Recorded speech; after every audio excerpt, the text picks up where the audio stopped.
দেখো দুপুর আর নেই, ওই যে ঘড়িতে দেখো 3:45 বাজে ঘড়িতে।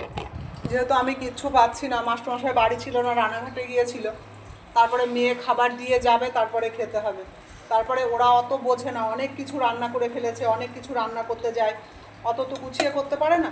তো এই দেখো কী পাঠিয়েছে একবার দেখায়, এই দেখো ভাত পাঠিয়েছে, ভাত দেখাতে ঠিকঠাক পাচ্ছি না, এই যে শসা আর এই যে কলা ভাজা,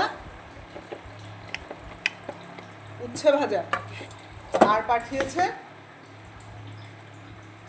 আলু পটলের তরকারি। এই যে আলু দিয়ে পটল দিয়ে তরকারি করেছে, দেখতে খুব সুন্দর হয়েছে। খেতে কেমন হয়েছে গো? খেতে ভালো হয়েছে বলছে মাস্টারমশাই। আর পাঠিয়েছে মাছের ঝোল, এই যে, আর পাঠিয়েছে এই দেখো, এই যে মাছের ঝোল পাঠিয়েছে। কাছে আছে বলে এইটুকু সুবিধা হচ্ছে, কারণ আমার যে এখন পরিস্থিতি কিছুই করার মতো না।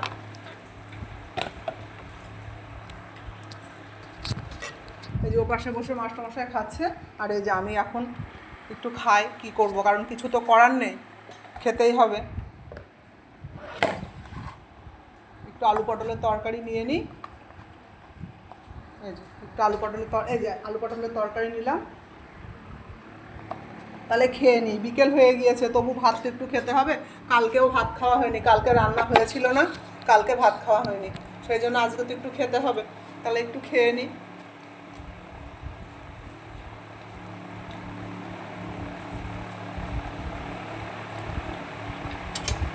খুব ভালো হয়েছে।